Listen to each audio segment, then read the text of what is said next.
এই শুনছো, তুমি কি কোথাও যাচ্ছ? হ্যাঁ যাচ্ছি, কেন তোমার কি কিছু লাগবে? কিন্তু এখনই চলে আসবো।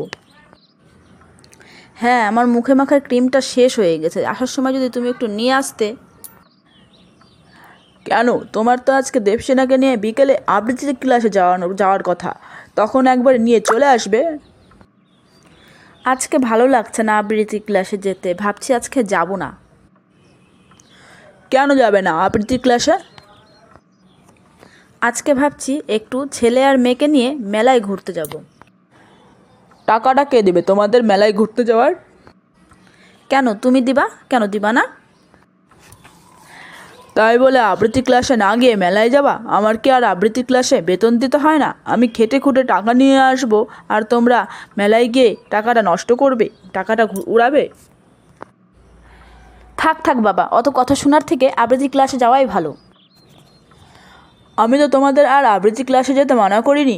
আবৃত্তি ক্লাসেও যাবা, মেলাতেও যাবা। আবৃত্তি ক্লাস থেকে বেরিয়ে তারপরে নাই মেলায় যাবা। আর ছেলেটাকে কি মেলায় নিয়ে যাব না? কেন নিবা না? আমি তো বাড়িতেই আছি। আবৃত্তি হয়ে গেলে ফোন করবা, আমি তোমাদের নিয়ে একেবারে মেলায় চলে যাব।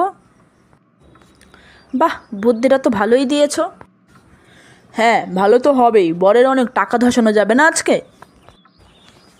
ওইভাবে বলছো কেন? দেখো তো ছেলে মেয়ে মেলায় যাওয়ার কথা শুনে আজকে কত খুশি হয়েছে। তাছাড়া অনেক দিন তো সবাই মিলে একসঙ্গে বাইরে বেরোনো হয় না কোথাও, তাই না বলো? তা অবশ্য ঠিকই বলেছো। তাহলে বুদ্ধিটা কেমন দিয়েছি বলো? তাহলে চলো বাইরের থেকে একটু আজকে ঘুরে আসা যাক। তাইলে সেই জন্যই তো মানুষে বলে, মেয়েদের হাঁটুর হাঁটুর নিচে বুদ্ধি আর চুলের নিচে ফাঁকা। ঠিক বলেছি না বলো?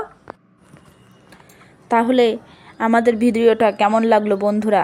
সত্যি ছেলেদের কথা কি ঠিক? মেয়েদের হাঁটুর নিচে বুদ্ধি আর চুলের নিচে ফাঁকা?